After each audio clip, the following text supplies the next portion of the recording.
tu presidente.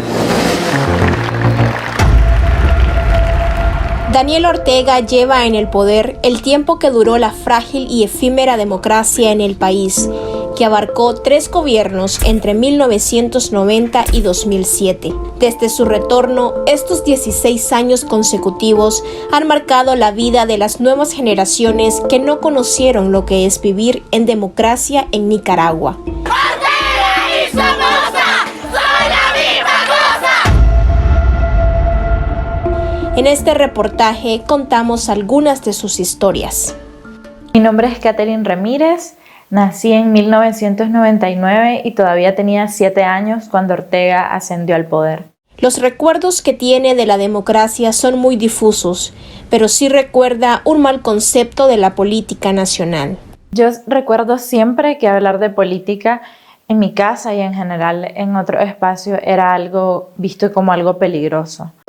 El involucramiento de Ramírez en las protestas cívicas de 2018 la pusieron en peligro. Hoy está exiliada en Costa Rica. Grismel Valdizón, de 24 años, también comparte el exilio. Apenas recuerda las elecciones de 2006, cuando Ortega retornó al poder. Cuando estaba en 5º grado, recuerdo estarle diciendo a la profesora, pero ¿por qué Daniel Ortega, si ya fue presidente antes, puede ser presidente ahora? Y yo no entendía y como que sentía que no me daban una explicación certera, y yo sabía que el año siguiente, en 2011, ya estaba iniciando la campaña para las elecciones. Pero ¿por qué él se está reeligiendo? Siendo adolescentes, bajo el régimen de Ortega, entendían que en el país algo no estaba bien y no había derecho a una elección libre y democrática. Que tenía tal vez 16 o 17 años, en donde justamente calzaban con las elecciones del 2016, a votar ese año. Hice voto nulo, fue mi primer voto y fue voto nulo. Nunca sentí que fuera de utilidad votar. Llegaron al colegio, incluso a las jornadas de cedulación para los menores de edad, facilitarles las cédulas con la idea de incitarlos a votar, pero no fue mi caso. Carlos Andrés Monterrey, de 24 años, también está exiliado en Costa Rica por protestar en 2018. Vine a entender la democracia ya en la edad adulta, a saber que era algo más que teoría, digamos.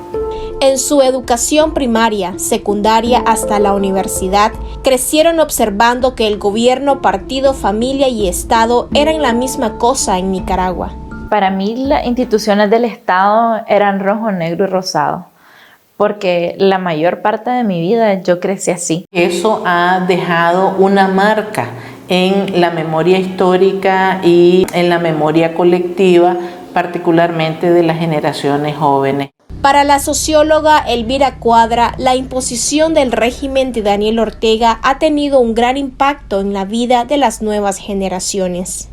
Lo que los jóvenes recuerdan es esa característica autoritaria, dictatorial del régimen de Ortega y no precisamente sus rasgos de naturaleza democrática. No nacimos arriba, nacimos abajo y estamos acostumbrados a pelear desde abajo.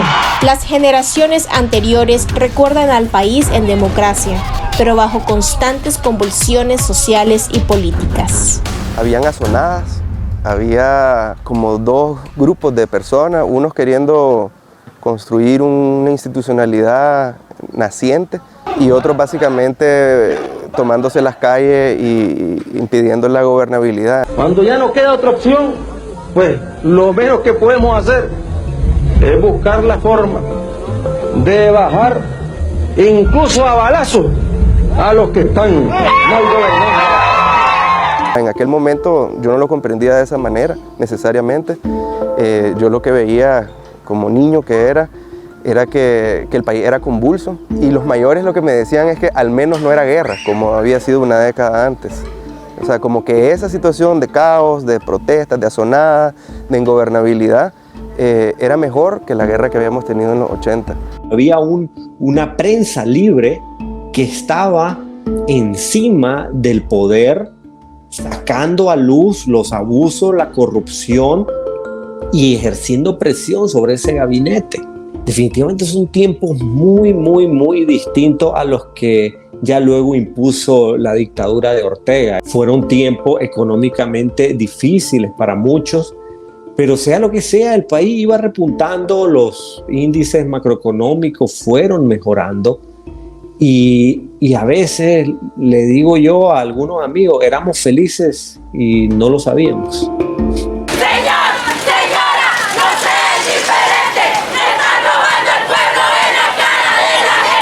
Los primeros en salir a las calles en marzo y abril de 2018 fueron los más jóvenes, primero por la negligencia gubernamental para atender el incendio de la reserva Indio Maíz y luego por las reformas a la seguridad social. Yo quisiera agradecerles en nombre de la Iglesia, porque ustedes son la reserva moral de este país. Gracias porque ustedes han despertado a esta nación. Quienes crecieron bajo el régimen autoritario de Daniel Ortega salieron a las calles en demanda de justicia, democracia y de un cambio político. Fue como el nunca antes haber visto nosotros otro gobierno, fue lo que nos movió, porque al menos en mi caso, yo desde mi primaria, secundaria y la universidad, todo ese tiempo, toda esa educación, yo la tuve bajo el régimen de Daniel Ortega. Fue una cuestión de solidaridad, de protestar por una injusticia que estaba sucediendo enfrente de sus ojos. A pesar de que la dictadura de Ortega no empezó en el 2018, los espacios de libertad fueron cerrándose gradualmente. Y creo que aún los jóvenes en Nicaragua pudieron ver cómo poco a poco la soga del totalitarismo se iba apretando en el cuello del ciudadano nicaragüense.